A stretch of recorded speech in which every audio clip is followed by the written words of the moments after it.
आपण इब्री पत्र याचा 13वा अध्याय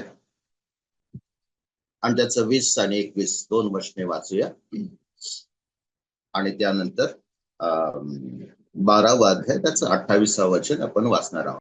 आता ज्या शांतीच्या देवाने सर्व काळच्या कराराच्या रक्ताने मेंढरांचा महान मेंढपाळ आपला प्रभू येशू ह्याला मेल्यातून परत आणले, तो देव आपल्या दृष्टीने जे आवडते ते आपणामध्ये येशू ख्रिस्ताच्या द्वारे करो.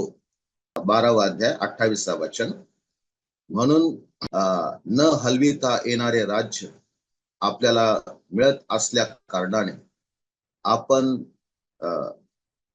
उपकार मानू, जेणेकरून देवाला संतोषकारक होईल अशी त्याची सेवा आदर व भय धरून करू. वचन 29. कारण आपला देव भस्म करणारा अग्नी आहे. या वचनाबद्दल देवाला धन्यवाद असो. आणि देव जो अति पवित्र, अति महान, अति सामर्थ्यशाली परमेश्वर आहे आणि ज्या परमेश्वराला काहीच अशक्य नाही, तो परमेश्वर आमच्या उद्धारासाठी आपल्या प्रिय पुत्राला देतो. जणू काही स्वर्गामध्ये मनुष्याला देण्याकरता देवाजवळ दुसरं काही उरलं नाही, तर देवाला आपला प्रिय पुत्रच मनुष्याच्या उद्धाराकरता देणं देवाला योग्य वाटलं. आणि म्हणून त्या प्रभू येशू ख्रिस्ताने जे आमच्यासाठी वधस्तंभावरती कार्य केलं आहे ते आपल्या सर्वांना माहित आहे. परंतु ते कार्य केल्यानंतर, वधस्तंभावरती त्याने आपला प्राण दिल्यानंतर, तो प्रभू अधोलोकात गेल्यानंतर, त्याचा मृत्यू झाल्यानंतर त्याला मेलेल्यातून परत आणणे देवाच्या दृष्टीने फार महत्वपूर्ण आहे. जर देवाने प्रभू येशू ख्रिस्ताला मेलेल्यातून परत आणले नसते, तर तुम्हाला आणि मला जीवनाची, पुनरुत्थानाची आशा आम्हाला मिळाली नसते. किंवा आमच्या मृत्यूनंतर आमचा न्याय होणे आणि नरकदंडाची शिक्षा आम्हाला होणे हे आमच्या पापामुळे, अधर्मामुळे हे निश्चित झाले होते. परंतु वचन 20 असे म्हणते की आता ज्या शांतीच्या देवाने सर्व काळच्या कराराच्या रक्ताने मेंढराचा महान मेंढपाळ आपला प्रभू येशू ख्रिस्त याला मेलेल्यातून परत आणले. देवाचं अद्भुत सामर्थ्य यामध्ये आम्ही पाहतो. त्याचबरोबर देवाची जी शांती, देव जी शांतीचा देव आहे आणि तो जी शांती प्रस्थापित करू इच्छितो, ती शांती मनुष्याबरोबर प्रस्थापित करण्यासाठी जे काही त्याला करावंसं वाटतं किंवा त्याला करणं भाग आहे, ते सर्व करावयास तयार असणारा परमेश्वर आम्ही पाहतो. तो त्याबद्दल कारण सांगत नाही, त्याबद्दल दुसरा उपाय सुचवत नाही. तर देवाला जी शांती आमच्या बरोबर स्थापित करावायची आहे, त्याकरता त्याला त्याचा पुत्र देणं भाग आहे. पुत्राला वधस्तंभावरती मृत्यू देणं भाग आहे. वधस्तंभावर त्या पुत्राला मृत्यू देऊन त्याचं रक्त सांडणं अगत्याचं आहे. आणि एक सर्व काळचा करार आमच्या बरोबर करणं आवश्यक आहे. आणि यासाठी जे काही परमेश्वराला करणं आवश्यक आहे ते करावायला परमेश्वर तयार झाला. त्या निर्णयापासून, त्या योजनेपासून किंवा त्या बलिदानापासून परमेश्वराने आपणा स्वतःला अलिप्त ठेवलं नाही. प्रभू येशू ख्रिस्ताने देखील आपणा स्वतःला त्यापासून अलिप्त ठेवलं नाही, तर त्या महान योजनेसाठी, त्या महान उद्धारासाठी, त्या कार्यासाठी त्याने आपणा स्वतःला देऊन टाकलं.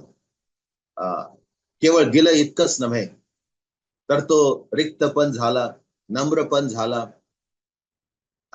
एक दास पण झाला, त्याचबरोबर एक मेमना म्हणून, परमेश्वराचा मेमना म्हणून देखील त्याला संबोधण्यात आले.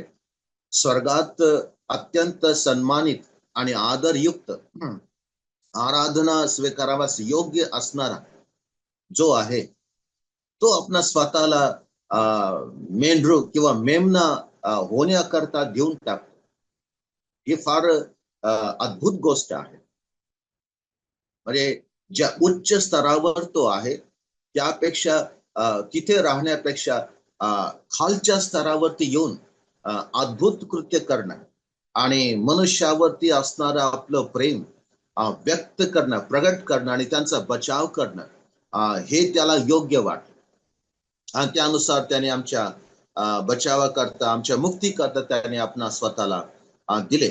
आणि परमेश्वराचा कार्य किंवा परमेश्वराचा भाग याच्यामध्ये असा आहे की असं म्हटलंय, आता ज्या शांतीच्या देवाने सर्व काळच्या कराच्या रक्ताने मेंढरांचा महान मेंढपाळ, मेंढरांचा महान मेंढपाळ प्रभू येशू ख्रिस्त मेंढरांचा महान मेंढपाळ आहे. आम्हाला कोणी जर मेंढपाळ म्हटलं तर आम्हाला ती गोष्ट एवढी भूषणावह वाटत नाही. एखाद्याला ॲडव्होकेट म्हटलं किंवा डॉक्टर म्हटलं, इंजिनियर म्हटलं, तर ती गोष्ट भूषणावह वाटते. आजच्या परिस्थितीमध्ये मेंढपाळ होणं ही काही समाजासाठी किंवा जगामध्ये एक फार मोठा सन्मान किंवा आदर मिळणारी गोष्ट नाही. परंतु स्वर्गीच्या प्रभूने आमच्यासाठी एक महान मेंढपाळ होणं त्याने स्वीकारलं. आणि असं म्हटलं आहे की आपला प्रभू येशू याला मेल्यातून परत आण, तो आमच्यासाठी मेला. मेंढरांसाठी महान मेंढपाळ आहे. मेंढरांच्या मनामध्ये, मेंढरांच्या हृदयामध्ये या महान मेंढपाळाविषयी किती आदर, किती सन्मान, किती स्तुती आणि प्रशंसा असण्याची नितांत गरज आहे, आवश्यकता आहे. ज्याने आपला स्वतःचा प्राण दिला आणि जो आमच्यासाठी मेला. आणि देवाने असं म्हटलं आहे की प्रभू येशू ह्याला मेलेल्यातून परत आणले. मेलेल्यातून परत आणणे सोपी गोष्ट नाही. मेलेल्या माणसाला मेलेल्यामधून परत आणणे हे त्या व्यक्तीकडे दैवी सामर्थ्य असल्याशिवाय, दैवी जीवनी सामर्थ्य असल्याशिवाय हे अशक्य आहे. आणि परमेश्वराच्या ठाई ते सामर्थ्य आहे. आणि त्या सामर्थ्याने प्रथमतः त्याने आपल्या प्रिय पुत्राला, आमच्या महान मेंढपाळाला मेलेल्यातून परत आणलं. तो देवाचा संकल्प आहे, ती देवाची योजना आहे आणि त्या योजनेप्रमाणे त्याने केलं. आणि म्हणून या ठिकाणी इब्रिकराचा लेखक म्हणतो वचन 21 मध्ये, तो देव आपल्या दृष्टीने जे आवडते ते आपणामध्ये येशू ख्रिस्ताच्या द्वारे करो. तो देव ज्याने महान मेंढपाळाला मेल्यातून परत आणले, तो देव आपल्या दृष्टीने, म्हणजे देवाच्या दृष्टीने जे आवडते, देवाला देवाच्या दृष्टीने जे आवडते ते आपणामध्ये, म्हणजे मनुष्यामध्ये, विश्वासणाऱ्यांमध्ये येशू ख्रिस्ताच्या द्वारे करो. देवाची काय महान योजना आणि संकल्प आहे. या वचनातून म्हणजे देव प्रभू येशू ख्रिस्ताच्या द्वारे आमच्यामध्ये जे देवाला आवडते ते करायला तो समर्थ आहे आणि तशी त्याची इच्छा आहे. येशू ख्रिस्ताच्या द्वारे आमच्यामध्ये आम्हाला जे आवडतं ते नव्हे, तर येशू ख्रिस्ताच्या द्वारे देवाला जे आवडते त्यानुसार तो आमच्यामध्ये करण्याची इच्छा बाळग आणि त्यानुसार त्याच उद्देशाने देव आम्हाला तारण देतो. त्याच उद्देशाने देव आम्हाला नवीन जन्माचा अनुभव देतो. त्याच उद्देशाने देव आम्हाला त्याच्या घरात त्याच्या मंडळीत आणतो. त्याच उद्देशाने देव आम्हाला सार्वकालिक जीवन देतो. त्याच उद्देशाने देव आम्हाला स्वर्गीय सर्व आशीर्वाद देतो. परंतु पुष्कळदा बऱ्याचदा आमचं लक्ष देवाला जे आवडते त्याची जी इच्छा आहे त्याप्रमाणे आमच्या जीवनामध्ये येशू ख्रिस्ताच्या द्वारे हो अशी इच्छा आमच्यामध्ये निर्माण होत नाही, की म्हणा त्या इच्छेला पुष्कळदा विश्वासणारा समर्पित होत नाही. ही खेदाची आणि दुःखाची गोष्ट आहे. जो देव आपल्या पुत्राला आमच्यासाठी देतो, जो देव आपल्या पुत्राला आमच्यासाठी मारतो आणि त्याला मेल्यातून पुन्हा परत आणतो आणि त्या पुत्राला तो स्वर्ग पृथ्वी आणि सर्व जे काही त्याची निर्मिती आहे त्या सर्वांवरती सत्ताधीश आणि अधिकारी बनवतो. त्या प्रभू येशू ख्रिस्ताच्या द्वारे देवाला जे आवडतं ते आमच्यामध्ये देवाने करावं, किंवा देवाला ते करण्याची तीव्र इच्छा आहे.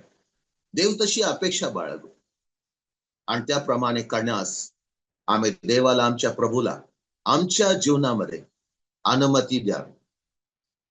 पुष्कळदा आम्ही ती अनुमती त्याला देत नाही. जेव्हा तो काही उत्तम चांगल्या गोष्टी आमच्या जीवनात करू लागतो आणि आम्हाला काही गोष्टी प्रॉब्लेमॅटिक वाटतात त्यावेळेस आम्ही कधी कधी त्या गोष्टींचा विरोध करतो, परंतु ते योग्य नाही. असं म्हटलं आहे त्या वचनामध्ये, तो आपल्या इच्छेप्रमाणे करण्यास तुम्हाला प्रत्येक चांगल्या कामात सिद्ध करो. प्रत्येक चांगल्या कामात देव आम्हाला सिद्ध करो.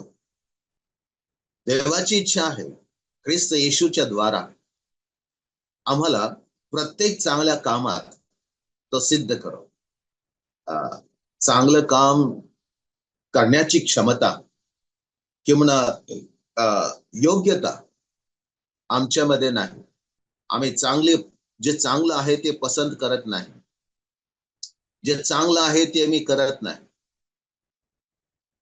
पाऊल खेदाने असं म्हणतो, मला जे करावंसं वाटतं ते मी करीत नाही आणि जे करावंसं वाटत नाही ते मी करतो. किती मी दुःखी आणि कष्टी मनुष्य आहे. परंतु प्रभू येशू ख्रिस्ताच्या द्वारे देवाची इच्छा विश्वासणाऱ्यांसाठी अशी आहे की त्याच्या इच्छेप्रमाणे आम्हाला चांगल्या कामात त्याने सिद्ध करावं. त्या देवाच्या इच्छेप्रमाणे चांगल्या कामात सिद्ध होण्याकरता आम्ही तयार असावं. आम्ही स्वतःला सिद्ध करू शकत नाही. आमच्यामध्ये सिद्धता आम्ही आणू शकत नाही. ही आमची दुर्बलता आहे. परंतु जर देव आम्हाला सिद्ध करणारा आहे तर आम्ही त्याच्यासाठी स्वतःला तयार ठेवणं याचं अगत्य आहे, आवश्यक आहे. आणि त्या वचनात असं म्हटलं आहे की त्या येशू ख्रिस्ताला युगानी गौरव असो. आमेन. चांगले विचार, चांगले संकल्प देव आखीत आहे. येशू ख्रिस्त ते पूर्ण करीत आहे, किंवा येशू ख्रिस्ताच्या द्वारे ते पूर्ण होत आहे. परंतु देव जो आहे आपलं गौरव आपल्या पुत्राला देत आहे. आपल्या पुत्राला तो पुढे करीत आहे. म्हणून या वचनात म्हटलंय की त्या येशू ख्रिस्ताला युगानुयुग गौरव असो. आमेन. सर्व काही करणारा देव आहे, परमेश्वर आहे, परंतु पुत्राच्या द्वारे करीत आहे. पुत्राला तो समोर ठेवित आहे. त्या पुत्राचा आदर, सन्मान देवाच्या लोकांमध्ये, देवाच्या मंडळीमध्ये आणि विश्वासणाऱ्याच्या जीवनामध्ये व्हावा, ही देवाची इच्छा आहे.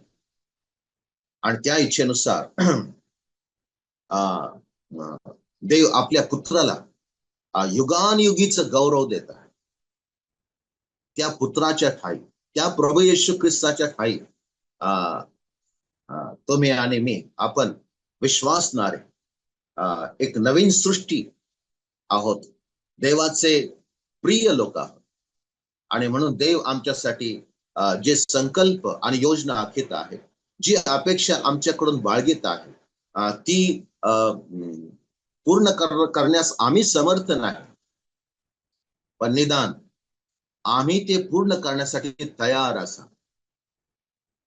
वचन 28, 12वा अध्याय 28 वचन असे म्हणते, म्हणून न हलविता येणारे राज्य आपल्याला मिळत असल्या कारणाने आपण उपकार मानू. देव जे आहे आम्हाला न हलविता येणारे राज्य आम्हाला देतात. हे न हलविता येणारं जे राज्य आहे, जे डळमळीत होत नाही, संपुष्टात येत नाही, नष्ट होत नाही, जे अनंतकालिक आहे, हे राज्य परमेश्वराचं आहे. हे देवाचं राज्य आहे, जे हलविता येत नाही, कधी हलणार नाही. असं राज्य अशा मनुष्यांना दिलं जात आहे, ते पुष्कळदा स्थिर राहत नाहीत, पुष्कळदा डळमळीत होतात. अशा मनुष्यांना दिलं जात. देवाला अशा लोकांना आपलं राज्य देणं योग्य वाटते. जर एखाद्याला राज्य आपलं द्यायचं असेल, तर त्याची योग्यता, त्याची काबिलियत, त्याचं सामर्थ्य, त्याचा कुशलपणा, या गोष्टी पारखून मग त्याला राज्य सोपवलं जातं. परंतु आमच्यामध्ये काय आहे? आमच्यामध्ये कोणती कुशलता आहे? आमच्यामध्ये कोणता असा राज्याचा नियम आहे? आम्ही काय आहोत? परंतु देव न हलविता येणारं राज्य आपल्या लोकांना देत आहे. आणि इथं म्हटलं आहे, आपल्याला मिळत असल्या कारणाने आपण उपकार मानू. म्हणजे देवाचं न हलविता येणारं राज्य आम्हाला मिळत असल्या कारणाने आम्ही उपकार मानू. आम्ही त्याबद्दल त्या परमेश्वराचे उपकार आणि आभार मानले पाहिजे. किती वेळेस मानले, कशा प्रकारे मानले पाहिजे, हे आम्हा विश्वासणाऱ्यांना आत्मिक दृष्टिकोनातून कळण्याची, समजण्याची गरज आहे. कारण परमेश्वराचं लक्ष पूर्णतः त्याच्या तारण पावलेल्या लोकांवरती केंद्रित आहे. त्याने आपलं लक्ष त्यांच्यावर केंद्रित केलं आहे. राज्याचं विस्तार व्हावा यासाठी देव विश्वासणाऱ्याकडे पाहत आहे. राज्य सोपविण्याकरता देव विश्वासणाऱ्यांकडे पाहत आहे. हे देव जो आहे फार अद्भुतरित्या आणि आपल्या मनाच्या उदारतेपणे ही गोष्ट करीत आहे. किंवा त्यानुसार तो करणारा परमेश्वर आहे. पुढे असं म्हटलं आहे, आपल्याला मिळत असल्या कारणाने आपण उपकार मानू, तेने करून देवाला संतोषकारक होईल अशी त्याची सेवा आदर व भय धरून करू. देवाला संतोषकारक होईल अशी त्याची सेवा. माणसाला संतोषकारक होईल अशी नाही, समाजाला संतोषकारक होईल अशी सेवा नाही, परंतु देवाला संतोषकारक होईल, जो आपलं न हलविता येणारं राज्य आम्हाला देत आहे, त्या परमेश्वराची सेवा त्या परमेश्वराला किंवा त्या देवाला संतोषकारक होईल अशी करण्याची गरज आहे. ती संधी देव आम्हाला पुरवत आहे, किंवा त्याने पुरवली आहे. आणि म्हणून त्या देवाला धन्यवाद असो. या वचनात असं म्हटलं आहे की आणखी पुढे असं म्हटलं आहे की अशी त्याची सेवा आदर व भय धरून करू. परमेश्वराचा आदर आणि त्याचं भय धरून सेवा करण्याची नितांत गरज आहे. या दोन गोष्टींनी युक्त असणारी जी सेवा परमेश्वराला मान्य आहे. आणि अशा लोकांना देव आपलं न हलविता येणारं राज्य द्यावायला तयार आहे, किंवा देत आहे. देवाच्या ह्या उदारतेबद्दल, या महानतेबद्दल आम्ही देवाला धन्यवाद देऊया, देवाची स्तुती करूया. आणि आमचा महान मेंढपाळ याला मरणाच्या आधी न ठेवता त्याला मेल्यातून पुन्हा त्याने आणले आणि आम्हावरती त्याने त्याला नियुक्त केला आहे. तो प्रभू येशू ख्रिस्त जो आहे, त्याच्याद्वारे आम्हाला सर्व चांगल्या आणि उत्तम कार्यात सिद्ध करावास परमेश्वर समर्थ आहे. आणि त्या देवाची तशी इच्छा आहे. देव तसं आम्हा प्रत्येकाच्या जीवनात करो आणि त्याद्वारा देवाचा महिमा आणि प्रशंसा हो आणि देवाला आदर मिळो.